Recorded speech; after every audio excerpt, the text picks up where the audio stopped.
So the most common steroid found in the body is cholesterol.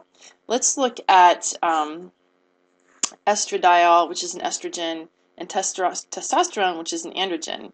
The function of these chemicals is regulation of secondary sexual characteristics.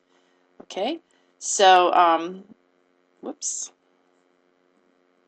Estradiol is considered a female hormone, while testosterone is considered to be a male hormone. But as it turns out, and you probably know this already, both testosterone and estrogen are found in males and females. It's just different concentrations and different amounts throughout your life. For example, testosterone, once a boy goes through puberty, boys have more testosterone than girls, and then they have a maximum amount of testosterone in their adolescence and through their early 20s. And then as they live throughout their life, their testosterone levels naturally decline as they get older. So testosterone was responsible for the male secondary sexual characteristics. Testosterone is what we would consider an androgenic hormone, because the androgenic effects would be the secondary male sexual characteristics, and it's also an anabolic. So it's an androgenic, so that's the sexual characteristics, and it's an anabolic. An anabolic is to build up, so that it increases bone size and muscle mass and whatnot, and strength. Okay? But both of these hormones, as I said, start off as cholesterol, and then the body changes them through one other step, and then either into the female hormone or the male hormone. And if you look at this, these two hormones are very similar in structure. There's not that long hydrocarbon chain like it's found on the cholesterol. Instead, there's just this basic 4-ring system. And so this side of the molecule from here over in both of them is identical. What's different is this A ring. In this case, it's called an aromatic ring, and that means, it's a phenyl group or a benzene ring over here. And this has just one double bond and then a double bond to the oxygen, where this still has the hydroxide. So just those two little changes right there make all the difference between the male and female characteristics. And when you look at things like this, it helps you understand how some animals, very, very simple animals, some certain types of worms and whatnot, are capable of being either a female or a male, back and forth within the same life cycle. Okay. Let's see, what else did I want to say about this? Okay, I think that's all I needed to say about that. Now, obviously these hormones are very, very important for normal body function, but you've probably heard about anabolic steroids. Now, of course, just taking testosterone over the counter is illegal, and what happened actually originally was testosterone and derivatives of testosterone, which means synthetically slightly changed testosterone, were developed by the pharmaceutical chemists to help people who were suffering from diseases in which their bodies were wasting away and they needed to build muscle mass. For example, if somebody has a really bad autoimmune disease or HIV/AIDS or some other metabolic disease in which they cannot grow muscle mass, these chemists had changed testosterone slightly to try to get rid of the androgenic effects and just have the anabolic effects. And some of the drugs worked really well. Well, of course, people got a hold of that idea that you could take, derivatives or modified testosterone and give yourself anabolic effects if you wanted to, say, just make your body bigger for reasons of whatever sport you participated in, or just because you wanted to look different. And so here's an example of one of those pharmaceuticals.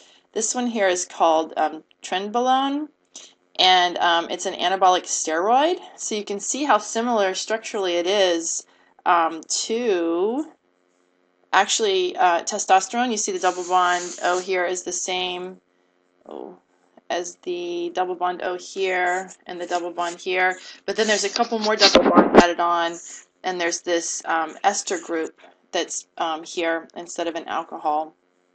group that's right here.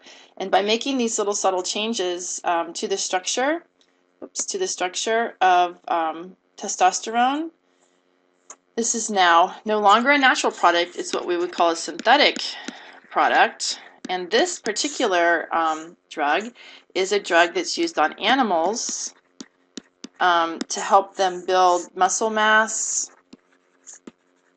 and increase appetite. Okay, so why do you think someone would want an animal to increase muscle mass and appetite? Well, it's because, for example, cows, if you want to get more meat, meat is muscle, and so you want the cow to eat more and grow more muscle, then you can get more money for your cow when you sell it for the beef, because the beef is actually coming from the muscle part of the animal. And so this is used, prescribed by veterinarians for animal usage, especially livestock. But you can also purchase this drug on the internet, and people take it actually as an anabolic steroid, which is very, very dangerous because these steroids have side effects that are dangerous and can cause serious changes in your body that may not change back.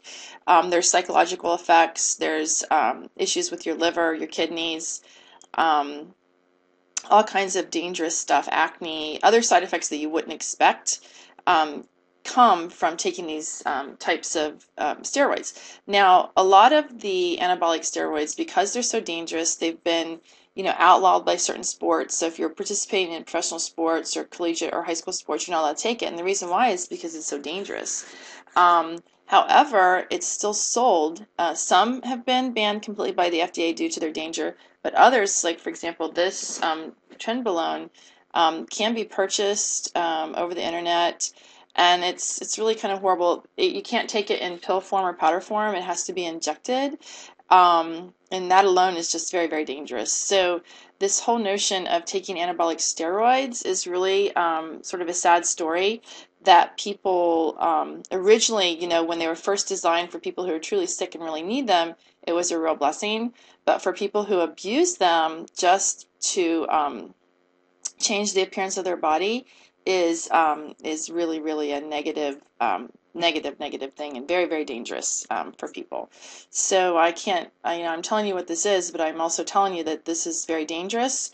And there's other supplements that are considered natural products, for example, that are different than this, that are chemicals that are changed into testosterone once they're inside your body. So they'll say, oh, it's a natural bodybuilder, it's not a drug, but really it is. It's just a natural product from a plant that once inside your body, it changes into testosterone. So it's just not a good idea at all because of all the dangerous side effects.